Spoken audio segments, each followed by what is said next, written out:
لە هەریکی دۆستانەوە ئامادەکاری بۆ خولی ناوی عێراق یانەی هەولێر میوانداری نەفتی وەسەطی کرد.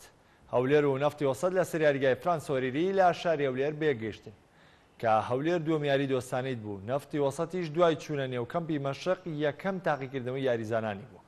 یاریزانانی هەردووانە لە ێرش دروستکردن و نزیک بوونەوە لە گۆڵ چالاکتر بوون. نەفتی وەسەط گۆڵێکی لە ڕێگەی سەیف جوبەیر تۆمار کرد. یاریزانانی هەولێریش هەموو هەوڵێکیاندا بۆ یەکسانکردن ئەنجامەکە، بەڵام یاری بەم تاکە گۆڵە بە کۆتان. لا یارەکە ڕانەرانی هەردووانە زۆرترین گۆڕانکاریان بە تیپەکەیان کرد تا وەکواسی تاوی یاریزانەکانیان بخوێنن.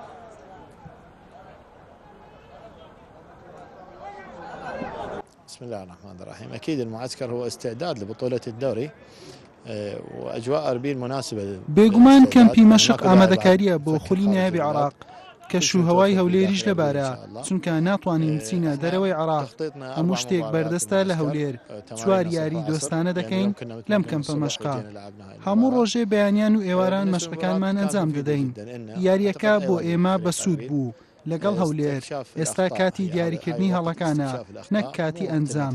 یاریەکە جێگای ترس نەبوو، یەکسان بوو بۆ هەردوو لا. تیپەکەمان پێویستی بکاتە و چاوەڕوانی یاریزانە پیشەگەرەکانیش دەکەین. ئینشاءڵڵا بە وێنەیەکی جوان دەردەکەوین لە خۆل. عندنا ننتظر بعض اللاعبين المحترفين وإن شاء الله نظهر بصورة جيدة بالدوري.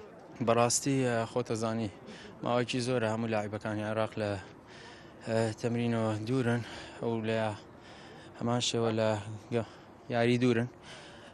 ئینشاءڵڵا بتوانین وەختمانەیە، وەخت زۆرە، ئینشاءڵڵا بتوانین یاری بە یاری باشتر بین و محتەرفەکانیش وابزانم لە ڕێگان ئینشاءڵڵا دەگەنە هەولێر ئیزافێکی بەقەوەتە لۆیانی هەولێر.